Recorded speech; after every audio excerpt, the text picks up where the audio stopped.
Hello dear viewers. So acid bases and salts का next part जो कि हमारा क्या है, एसिड बेस थ्योरी। ठीक है, इस बारे में आज हम लोग को डिस्कशन करना है और आज हम सिर्फ Arrhenius theory of acids and bases के बारे में ही बात करेंगे। ठीक है, आपको पता होगा कि तीन बेसिक थ्योरीज थी एसिड्स एंड बेस की। फर्स्ट जो थी वो Arrhenius theory of acids and bases थी। सेकंड अगर हम बात करें तो ब्रोंस्टेड एंड लोरी कॉन्सेप्ट था, and the third one is आपका लेविस कॉन्सेप्ट था जो कि लोन पेयर पे बेस्ड था। ठीक है, तीन थ्योरीज के बारे में मैंने लास्ट वीडियो में बताया है। अगर आप वो वीडियो नहीं देखे हैं तो फर्स्ट पार्ट आप देख लें, डिस्क्रिप्शन बॉक्स में मैंने लिंक दे रखा है जहां पे बेसिक इंट्रोडक्शन है सिर्फ एसिड बेस का। ओके, तो आज हमको स्टार्ट करना है Arrhenius theory of acids and bases. Okay, सबसे पहले चीज अगर हम आपसे बात करें आर्हेनियस के बारे में, तो जो आर्हेनियस थे ये एक साइंटिस्ट का नाम है। इनका पूरा नाम क्या था? इनका पूरा नाम स्वांटे ऑगस्ट आर्हेनियस था। Okay, Svante August Arrhenius. इन्होंने बेसिकली ये रहने वाले कहां के थे? ये रहने वाले थे स्वीडन के। स्वीडन के साइंटिस्ट थे, केमिस्ट थे। ठीक है, इन्होंने 1884 के अप्रॉक्स एक थ्योरी प्रपोज की और उसी थ्योरी को क्या कहा गया? Arrhenius theory of acids and bases. ठीक है, फर्दर इनको 1903 में नोबेल प्राइज भी मिला है और वो नोबेल प्राइज मिलने का रीजन ये है कि इन्होंने एक जो थ्योरी प्रपोज की थी इलेक्ट्रोलिटिक थ्योरी ऑफ डिसोसिएशन। ठीक है, इलेक्ट्रोलिटिक थ्योरी ऑफ डिसोसिएशन। इस थ्योरी के लिए इनको 1903 में नोबेल प्राइज भी मिला है। ठीक है, ये theory electrolytic theory of dissociation क्या कहती है? इस थ्योरी के अकॉर्डिंग जो भी एसिड्स या बात करें बेसिस की या सॉल्ट्स की, इनके जो मॉलिक्यूल्स होते हैं, ठीक है, एसिड बेसिस सॉल्ट्स के जो मॉलिक्यूल्स होते हैं ये डिसोसिएट होते हैं अपने आयंस में। ठीक है, यही थ्योरी प्रपोज किया था इन्होंने, जिसकी वजह से इनको नोबेल प्राइज 1903 में मिला था। तो ये एक ब्रीफ समरी हो गया स्वांटे आर्हेनियस के बारे में। ठीक है, अब इनकी थ्योरी क्या थी एसिड्स बेसिस एंड सॉल्ट्स को लेके, उसके बारे में स्टडी करना है हमको। तो आइए सबसे पहले हम हेडिंग लगाते हैं क्या? आर्हेनियस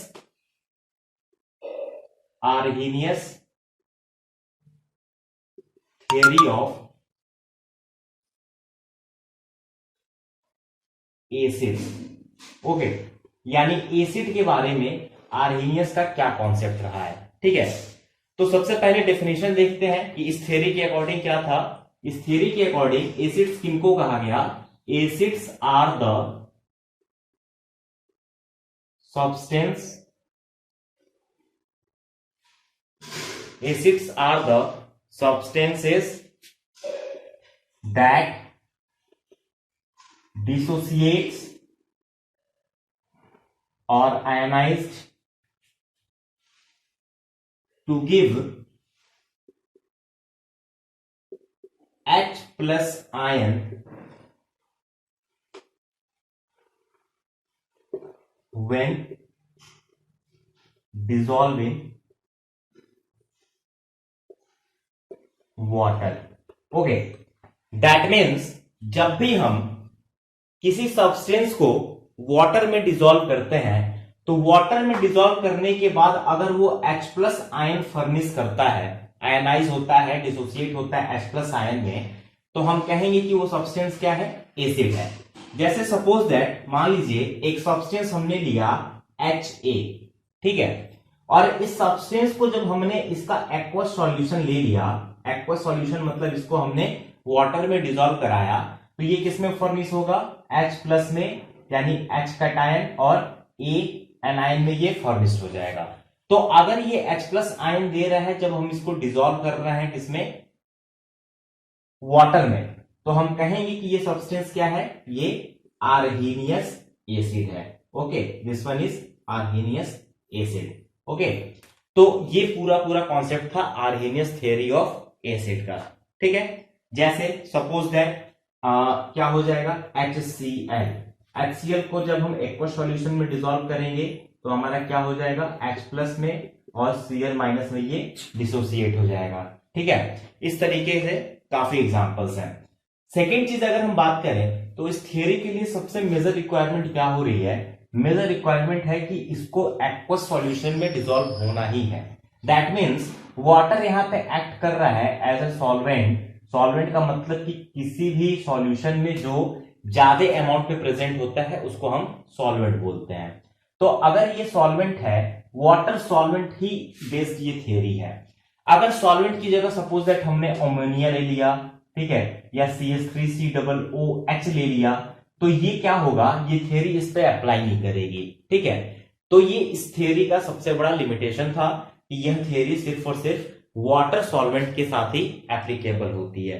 ठीक है, सेकेंड चीज, अगर सेकेंड पॉइंट इस थियरी की हम बात करें तो अगर हम ड्राई कोई भी सब्सटेंस ले लें एक्वस ना लेकर के, जैसे हमने जो HCl लिया है, ये HCl अगर हम गैस ले लें जो कि एक ड्राई है, ठीक है, और ब्लू लिटमस पेपर अगर हमने ले लिया, तो आपको पता है कि ब्लू लिटमस पेपर पे अगर कोई एसिड होगा तो ये इसका कलर चेंज कर देगा, किसमें, रेड में।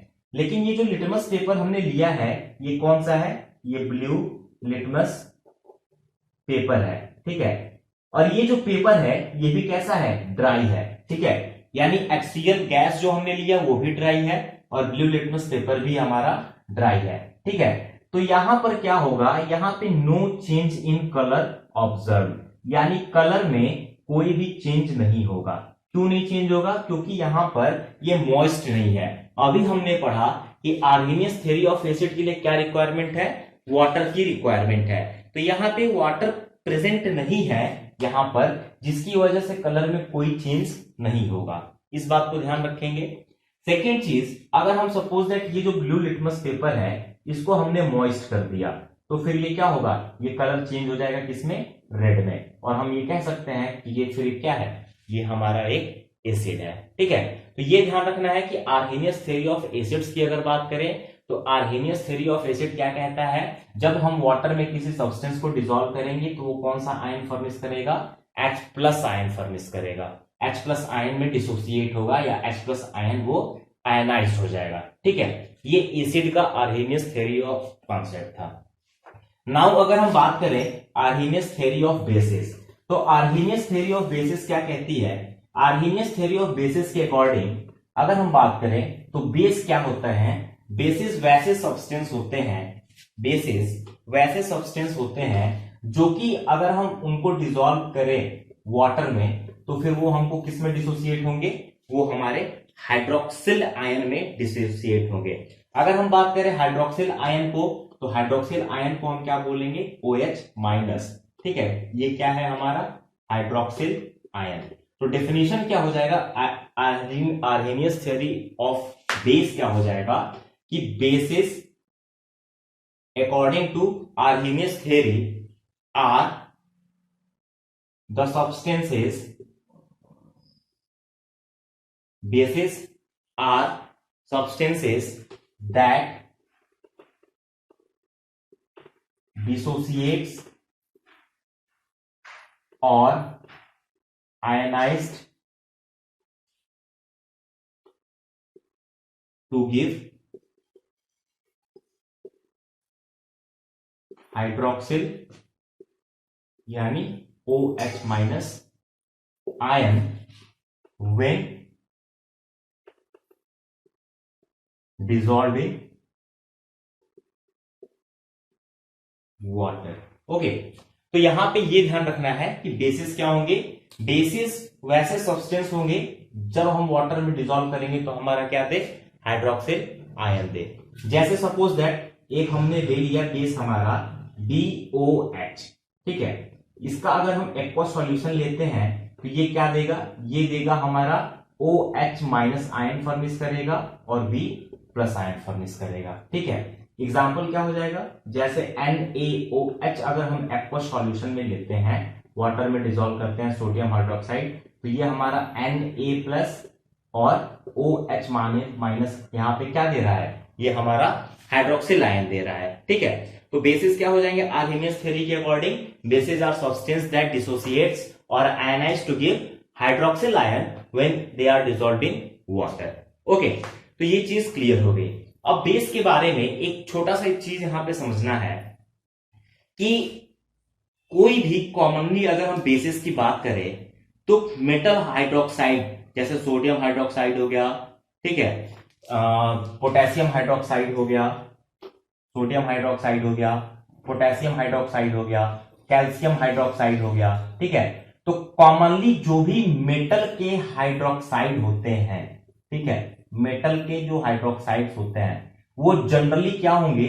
दे आर जनरली बेसिस। इस बात को आपको ध्यान रखना है कि मेटल के हाइड्रोक्साइड जनरली क्या होंगे? बेस होंगे, ठीक है। जैसे अगर हम बात करें NaOH क्या है हमारा?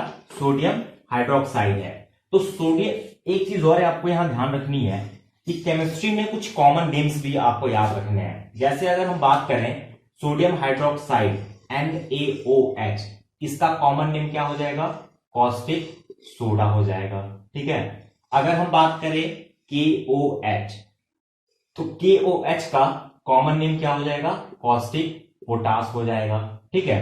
जैसे अगर हम बात करें कैल्शियम हाइड्रोक्साइड, तो फर्स्ट चैप्टर में ही आप लोग केमिकल रिएक्शन में पढ़े होंगे कि कैल्शियम हाइड्रोक्साइड यानी CaOH का होल ट्वाइस, इसका कॉमन नेम क्या हो जाएगा? इसको हम बोलते हैं स्लेग्ड लाइम, ठीक है। क्विक लाइम होता है CaO कैल्शियम ऑक्साइड। जैसे अगर हम बात करें मैग्नीशियम हाइड्रोक्साइड MgOH का होल ट्वाइस, तो मैग्नीशियम हाइड्रोक्साइड को हम क्या बोलेंगे?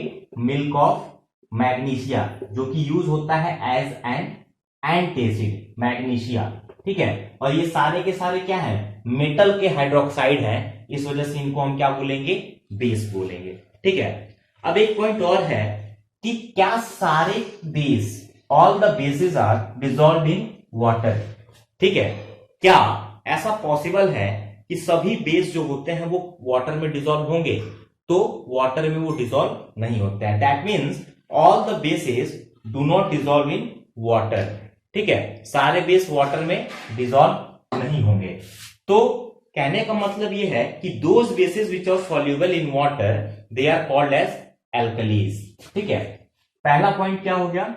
All bases do not dissolve in water, ठीक है।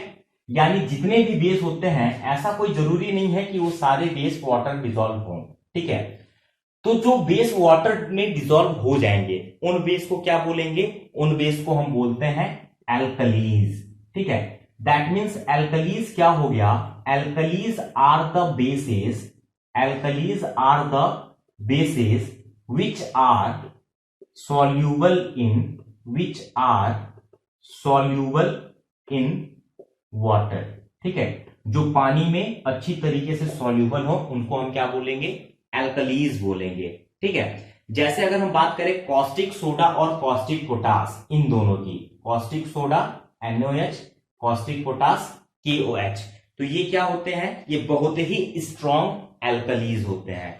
That means they are caustic in nature और वो बहुत ही स्ट्रॉन्ग एल्कलीज होंगे, यानी पूरी तरीके से वाटर में डिसॉल्व हो जाएंगे। क्लियर? तो ये हमारा Arrhenius theory of acids and bases था, ठीक है। एक चीज और देखते हैं इस थ्योरी में कि अगर एसिड की बात करें तो एसिड में इस थ्योरी में कुछ मॉडिफिकेशन हुए आगे चल करके। मॉडिफिकेशन क्या है उस चीज को समझिए, ठीक है। अगर हम बात करें आर्हेनियस थ्योरी ऑफ एसिड की, तो आपको याद होगा कि आर्हेनियस थ्योरी ऑफ एसिड क्या था? आर्हेनियस थ्योरी ऑफ एसिड्स में ये था कि जो भी एसिड वाटर में डिसॉल्व होने के बाद H+ आयन देते हैं उनको हम एसिड बोलते हैं। तो जब ये डिस्कवरी हुई तो साइंटिस्ट काफी क्यूरियस थे और काफी ईगर थे ये जानने के लिए कि दुनिया का सबसे छोटा जो कैटायन है वो कैसा दिखता है। ओके, तो अब इसके लिए सारे साइंटिस्ट जो थे वो आर्हेनियस के पास गए और उन्होंने बोला कि ये हाइड्रोजन कैटायन जो निकलता है एसिड्स में, जब हम इनको डिसॉल्व करते हैं वाटर में, वो हमको आप दिखाइए।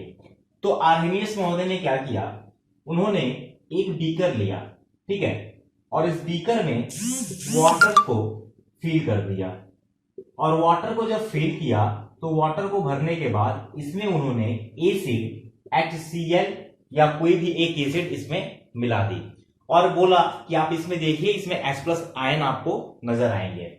तो साइंटिस्टों ने जब देखा तो उनको कोई भी H+ आयन उनको नजर नहीं आया था, यानी हाइड्रोजन आयन उनको विजिबल नहीं हुआ। तो स्वांटे आर्हेनियस ने ये कहा कि ये ऐसे नहीं विजिबल होगा, इसके लिए आपको एक माइक्रोस्कोपिक व्यू चाहिए। तो आप क्या कीजिए, पहले माइक्रोस्कोप लगाइए, उसके बाद ये आपको विजिबल होगा। तो यहां पे माइक्रोस्कोप लगा करके फिर इन लोगों ने क्या किया, ऑब्जर्व करना शुरू किया, तो भी इनको यहां पर H+ आयन नजर कहीं नहीं आया। तो फिर स्वांटे आर्हेनियस क्या बोले, उन्होंने बोला कि ऐसा पॉसिबल नहीं है। फिर वो जब देखे तो उनको भी ये नजर नहीं आया H+ आयन, ठीक है। तो फिर क्या हुआ, उनको क्या चीज यहां पे ऑब्जर्व उन्होंने किया, उन्होंने इंस्टेड ऑफ हाइड्रोजन आयन देखा क्या कि एक आयन और था जो कि H3O+, यानी इसका जो नाम है वो क्या है, हाइड्रोनियम आयन उनको दिखा, ठीक है। तो इसमें उनको हाइड्रोजन आयन के बजाय क्या दिख गया, हाइड्रोनियम आयन दिखा, ठीक है। तो अब वो सोचने लगे कि हाइड्रोनियम आयन यानी H3O+ कैसे बना होगा। तो उनका ये कॉन्सेप्ट निकल कर आया कि जब हाइड्रोजन आयन रिएक्ट करता है वाटर के साथ, कंबाइन करेगा, तो ये क्या देगा, ये देगा आपका H3O+ which is hydronium ion, ठीक है। तो कहीं ना कहीं उनका ये मानना था, ये कंक्लूजन पे वो पहुंचे कि जो हाइड्रोजन आयन है ये क्या है, वाटर में अनस्टेबल है, ठीक है। That means hydrogen ion is unstable in water and after combining it with water it will form hydronium ion. तो हाइड्रोनियम आयन का फॉर्मेशन कैसे हो रहा है, हाइड्रोजन आयन जो कि वाटर में स्टेबल है उससे मिल करके उसका हाइड्रोनियम आयन का फॉर्मेशन हो रहा है। तो यहां से एक चेंज आई इस थियरी में, और फिर चेंज करने के बाद उस थियरी में क्या चेंजेस आए, चेंजेस ये आए कि एसिड्स हम उन्हीं को कहेंगे जो कि एक्वस सॉल्यूशन में हाइड्रोजन आयन नहीं बल्कि कौन सा आयन फॉर्मिश करे, H3O+ यानी hydronium ion. That means change क्या आया, those substance which gives hydronium ion, that means H3O+, when dissolving water is arrhenius acid. यानी आर्हेनियस एसिड किसको कहा गया, आर्हेनियस एसिड वैसे सब्सटेंस को कहा गया जिसको वाटर में डिसॉल्व करने पे क्या मिले, हमको हाइड्रोनियम आयन मिले, ठीक है। तो ये कॉन्सेप्ट था इनका जो चेंज हुआ हाइड्रोनियम आयन का, ठीक है। अब कुछ लिमिटेशंस हैं, लिमिटेशंस क्या क्या है उस चीज को देख लें, उसके बाद हम कुछ आर्हेनियस एसिड को देखेंगे और कुछ आर्हेनियस बेस को। सबसे पहला लिमिटेशन ये है इस थियरी का कि इस थियरी के लिए आपको क्या मस्ट है, वाटर मस्ट है, ठीक है। वाटर यानी एक्वस सॉल्यूशन में सॉल्वेंट जो आपको लेना होगा वो क्या होगा, वाटर होगा। सेकेंड जो लिमिटेशन है वो ये है कि अगर हम सॉल्वेंट अमोनिया का यूज करते हैं या सपोज दैट हम एसिटिक एसिड का यूज करते हैं एज अ सॉल्वेंट, तो फिर एज अ सॉल्वेंट इनका यूज जब करेंगे तो हम आइडेंटिफाई नहीं कर पाएंगे आर्हेनियस थ्योरी के अकॉर्डिंग कि कौन सा एसिड है कौन सा बेस है, okay. And the last limitation is कि जैसे सपोज दैट AlCl3 की बात करें, ठीक है, या BF3 की बात करें या BCl3 की बात करें, ठीक है, तो ये सारे तीन क्या हैं, ये एसिड्स हैं, ठीक है। लेकिन अगर आर्हेनियस थ्योरी के अकॉर्डिंग अगर हम चले तो इनका यह बताना मुश्किल होगा कि ये एसिड है कि बेस है, ठीक है। क्यों, क्योंकि इनमें क्या है, हाइड्रोजन प्रेजेंट नहीं है। तो हाइड्रोजन है ही नहीं लेकिन फिर भी ये क्या है, एसिड है, तो इसका एक्सप्रेशन करने में ये पूरी थियरी फेल कर गई, ठीक है। तो ये इसके लिमिटेशंस थे। अब कुछ हम आपको आर्हेनियस एसिड बता देते हैं कौन कौन से हैं, कुछ आपको आर्हेनियस बेस बता देते हैं एग्जांपल्स के तौर पे, और यहां पे आपका Arrhenius theory of acids and bases खत्म हो गया, ठीक है। इसके बाद हम लोग ब्रॉन्स्टेड एंड लोरिक पढ़ेंगे। तो एग्जांपल देख लेते हैं जाते जाते। क्या है पहला एग्जांपल? अगर हम एसिड आर्हीनियस एसिड की बात करें इधर, और इधर अगर हम बात करें आर्हीनियस बेस की, तो आर्हीनियस बेस में सिंपल क्या हो जाएगा, NaOH sodium hydroxide, potassium hydroxide, ठीक है। नेक्स्ट हमारा rubidium hydroxide, magnesium hydroxide, then after हमारा बेरिलियम हाइड्रोक्साइड, ये सारे क्या हो जाएंगे, आर्हीनियस बेस हो जाएंगे, ठीक है।